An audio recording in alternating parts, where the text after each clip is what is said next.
Well, hello there again. You know, I've been reading and looking and paying attention and listening to some of the things that people are saying on the different news programs and that. And I've had about enough of this idea of systemic racism. Now, they're always talking about systemic racism.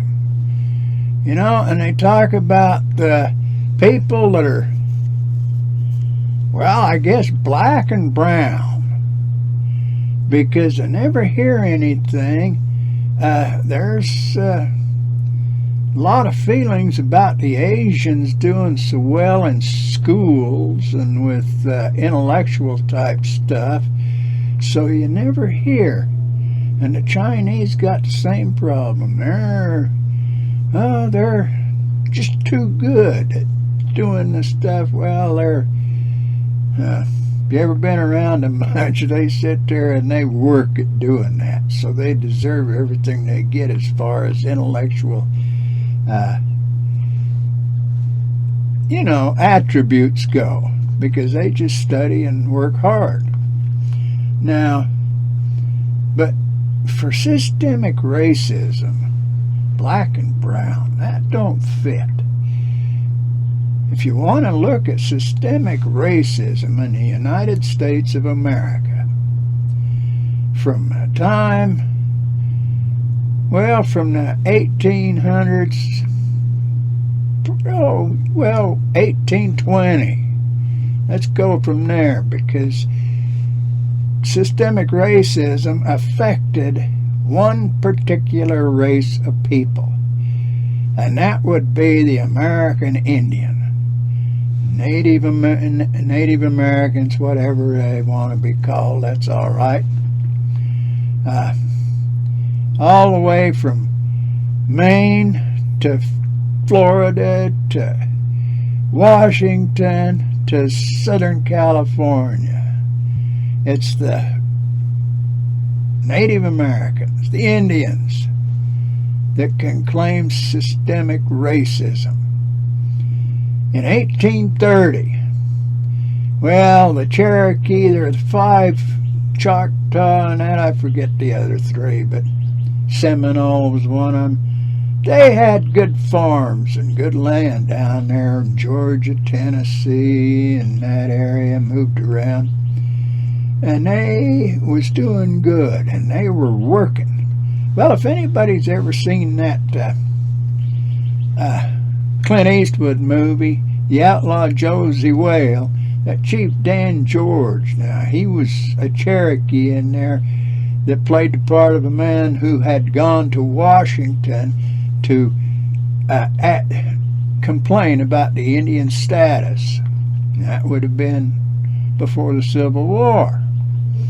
Okay. Now, that Colonel Andrew Jackson and them people, they all got together and they passed what they called the Indian Removal Act that led to the Trail of Tears and everything. They took the people, the native people, it was supposed to be a buy. Well, we'll buy it from you and we'll move you. But it never worked out that way. So they just forced them to move, most of them. Well, the Seminoles, they got some of them got kind of funny and went down into Florida. Well, they knew about them Everglades and stuff, I guess, because nobody could chase them out. I don't think they ever did sign a peace treaty. Maybe they did. But now, that all went on. Them people got moved to Oklahoma, the Indian Territories up there. Well, that same Indian Removal Act was used on Native Americans that were up in the northern parts of the country. They're the ones that chased the Lakota and the different people there that wound up being called the Sioux out of the east, out onto the plains and everything. They're the ones that, and then they went after the Comanches down there around Texas and everything that you hear so much about. Oh, that was all. Well, all that fighting was because they wanted to destroy the native people. And then after they got everything down, they got everybody, old Geronimo and all of them, onto these reservations, they called them, which were Indian prisons, where they could be cared for because they couldn't take care of themselves. Well, that's a bunch of malarkey. Now, this whole thing went through. Okay. Now, they took the children and sent them to Indian schools. Oh, we'll teach them to be like the rest of the people in the United States. Be good citizens. Well, I tell you what, when it came down to them code talkers in World War II and some of them fellers, that drunken Ira Hayes that you see in the movies and all, you hear about them kind of things. It goes on. Them people have been some of the best patriotic citizens of the United States, but they're not treated as citizens of the United States because of systemic, legal, legislated racism. That's the way I feel about them things, you see. You want to get something straight. Ain't no black man living today is owed any reparations. Every honest, honorable Native American would be right in claiming reparations. You know the biggest reason they wanted to move them people out of Georgia and Tennessee and such, them 5 civilized tribes? Because there was gold found on some of that land, and some of that good farm ground was what those people had. They had good ground, a lot of them, and they were good farmers and such. Well, see what happened? It got taken away from them. Now, them black people that want reparations for being descendants of slaves, they don't ever talk about the fact that it was other black people in Africa that captured them, killed them or whatever, and put them in chains and took them down to the market and sold them to the Arabs, sold them to the English, sold them to the Dutch, sold them to the, all them people that was trading in slaves in them days. Now, there was only X amount imported into the United States.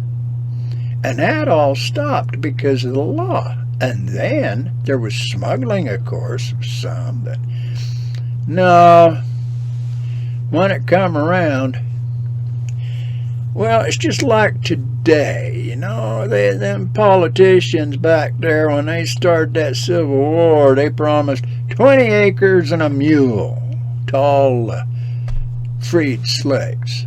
That didn't come about. No, because them people who fought the Civil War for the North, or that were in charge of the war, not the people that fought it. People got things messed up. It was the northern businessmen, industrialists and that wanted the southern commodities that the southerners were selling to the British and the French and the Dutch and whoever came in Charleston Harbor and the various harbors that wanted it. So they started that war. That's why the South called it the War of Southern Aggression. Now, how many people were actually slave owners in the South? Well, it was the slave owners that was worried about losing their...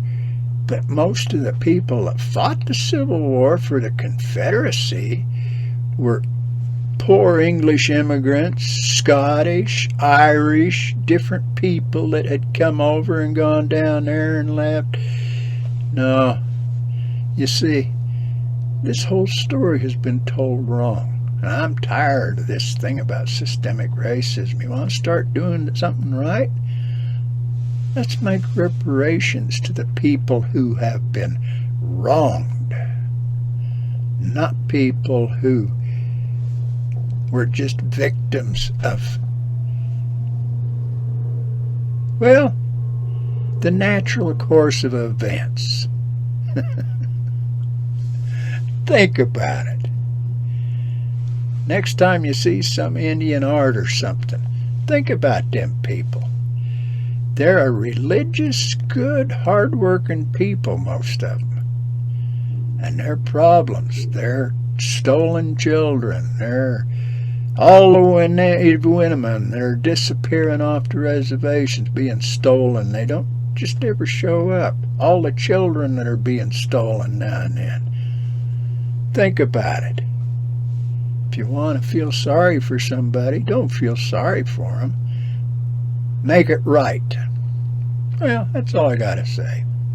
So, I ask God to bless y'all, get you to thinking the way you ought to be thinking. Talk to you again.